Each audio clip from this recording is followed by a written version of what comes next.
नमस्कार, आपण बघत आहात क्राईमनामा महाराष्ट्र न्यूज। जर आपण चॅनलवर नवीन असाल तर कृपया चॅनल सबस्क्राईब करा, व्हिडिओ जास्तीत जास्त शेअर करा, बेल आयकॉन जरूर दाबा, यामुळे आमचे नवीन व्हिडिओ तुमच्यापर्यंत त्वरित पोहोचतील। आता वळूया आजच्या विशेष बातमीकडे। जालन्यात गोळीबार, तरुणाचा जीव गेला, शहरात भीतीचं वातावरण। जालना शहरातील नूतन वसाहत परिसरात शुक्रवारी रात्री घडलेल्या गोळीबाराच्या घटनेमुळे नागरिकांमध्ये भीतीचं वातावरण निर्माण झालं आहे। नूतन वसाहत भागातील घाटी रुग्णालय परिसरात चरण रायमूल या तरुणावर दुचाकीवरून आलेल्या अज्ञात हल्लेखोरांनी गोळ्या झाडल्याची घटना घडली आहे। रात्री सुमारे 8:30च्या सुमारास 3 जण दुचाकीवरून आले आणि त्यांनी चरण रायमल, वय वर्ष 28, राहणार घाटी परिसर, जालना, याच्यावर अचानक गोळीबार केला। या हल्ल्यात चरण रायमल गंभीर जखमी झाला। त्याला तात्काळ खासगी रुग्णालयात उपचारासाठी दाखल करण्यात आले होते, मात्र रात्री 10:30च्या सुमारास उपचार सुरू असताना त्याचा मृत्यू झाला। या घटनेची माहिती मिळताच जालना पोलीस अधीक्षक अजय कुमार बन्सल यांच्यासह उपविभागीय पोलीस अधिकारी अनंत कुलकर्णी, कदीम जालना पोलीस ठाण्याचे पोलीस निरीक्षक जनार्दन शेवाळे आणि मोठा पोलीस फौज फाटा घटनास्थळी दाखल झाला। परिसरात पंचनामा करून तपासाला सुरुवात करण्यात आली होती। या घटनेमुळे नूतन वसाहत परिसरात भीतीचं वातावरण निर्माण झाले होते, तर पोलिसांनी बंदोबस्त वाढवला होता। रात्रीच पोलिसांनी आरोपींना अटक देखील केली आहे। याबद्दल सविस्तर माहिती जाणून घेऊयात पोलीस अधीक्षक अजय कुमार बन्सल यांच्याकडून। संध्याकाळी अंदाजा 8:15 8:30च्या दरम्यान कदीम जालना पोलीस स्टेशन येथे घाटी रोडवर एका व्यक्तीवर अग्निशस्त्राने फायरची घटना घडली होती। त्याला ताबडतोब वैद्यकीय उपचारासाठी हॉस्पिटलला शिफ्ट केला, पण दुर्दैवाने हेड इंजुरी असल्यामुळे तो वाचू शकला नाही।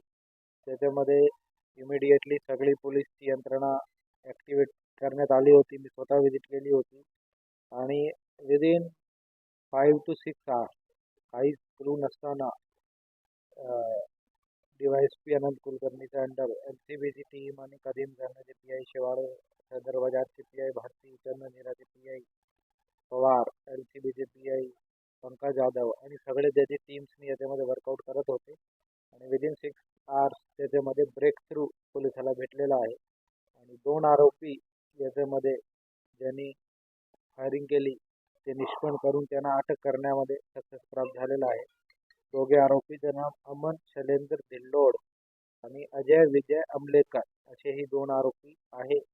दोघाला पोलिसांनी अटक केला आहे आणि पोलीस चौकशीमध्ये त्यांनी गुन्हा करण्याची कबुली पण दिलेली आहे। आता त्यांना मान्य कोर्टासमोर प्रोड्यूस केला जाणार आणि पोलीस PCR घेतल्यानंतर पुढचा तपास करणार।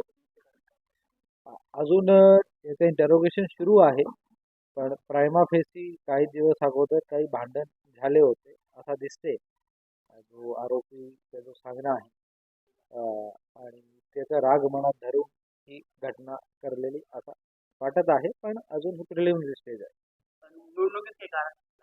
नाही, इलेक्शनचं काय रिलेशन। आता ही तर फोरेन्सिक ॲनालिसिस नंतर लक्षात येईल, पण बऱ्यापैकी दोघांकडे वेपन होते असं समजते।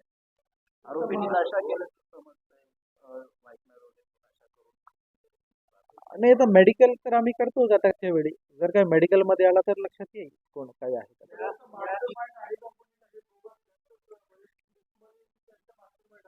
आणि आता आम्ही सगळे अजून भरपूर अँगल आहे, वेपन कोणी दिला, सप्लाई कोणी केला, कोणी त्याच्यामध्ये अजून कॉन्स्पिरेसीमध्ये इन्व्हॉल्ड आहे का, कारण विक्टिमची फॅमिलीचा अजून काही लोकांवर संशय आहे की ते पण त्याच्या मागे असू शकते।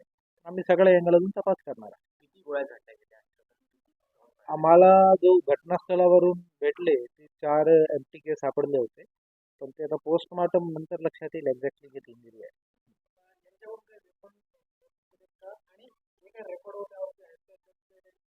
वेपन जप्ती वगैरे आता पोलीस कस्टडी PCR भेटल्यानंतर सगळा मेमोरंडम पंचनामा वगैरे करण्याचा आमचा असणार आहे, सो दॅट केस स्ट्रॉंग राहिला पाहिजे।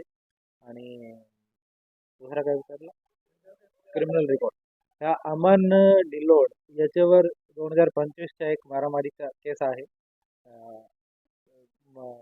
ज्याच्यामध्ये याच्यावर चार्जशीट गेलेली आहे त्याच्यावर त्यावेळी डिसेंबर 2025 मध्ये प्रिव्हेंटिव्ह ॲक्शन पण ॲडिशनल ॲक्ट समोर झालेलं आहे.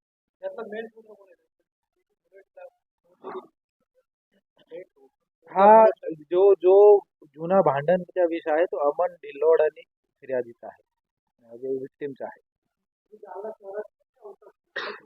हे लोकल आहे, त्याच परिसरात राहणार आहे, मातोश्री लॉन वगैरे त्या भागात राहणार आहे. पुन्हा एकदा विनंती, कृपया चॅनल सबस्क्राईब करा, व्हिडिओ जास्तीत जास्त शेअर करा, आपले विचार कॉमेंटच्या माध्यमातून आम्हाला जरूर कळवा.